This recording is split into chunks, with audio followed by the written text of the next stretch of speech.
ዝምታ መቼም መፍትሄ ሆኖ አያውቅም። አኩራፊ ሰው ብዙ ነገር ያመልጠዋል። ባልና ሚስት በመሃላቸው ግጭት ተፈጥሮ አይነጋገሩም። ሁለቱም በረጅም ትዝታ ተውጠዋል።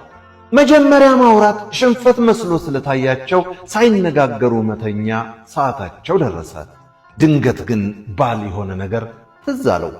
ነገ በጠዋት የሥራ ስብሰባ ለመታደም ወደ ሌላ ሀገር ለመሄድ በረራ አለው።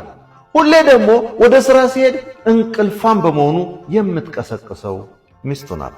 እናም የነገው ስብሰባ እንዳያመልጠው ለሚስቱ 11 ሰዓት ቀስቅሺ ብሎ ባፉ መናገር ሞት መስሎ ታየው እና ወረቀት ላይ ነገ የሥራ ስብሰባ ስላለብኝ ወደ ሌላ ሀገር እበራለሁ፣ አደራ 11 ሰዓት ቀስቅሺ ብሎ ወረቀት ጽፎ እሷ የምታየው ቦታ አስቀምጦላት ምንም ቃል ሳይተነፍስ ተኛ። ጠዋት ሰውየው ከእንቅልፉ ሲነቃ ከጠዋቱ 3 ሰዓት ሆኖ በረራውም ስብሰባውም አምልጦታል። እንዴት እንደዛ አስጠንቅቄ ነግሬያት አትቀሰቅሰኝም ብሎ በጣም ተበሳጨ። ካልጋ ለመነሳት ሲሞክር አንድ ወረቀት ኮመዲኖ ላይ ተቀምጦ ይመለከታል። 11 ሰዓት ሆኗል፣ ተነስ ስብሰባ እንዳያመልጥህ የሚል ጽሑፍ ተጽፎበታል።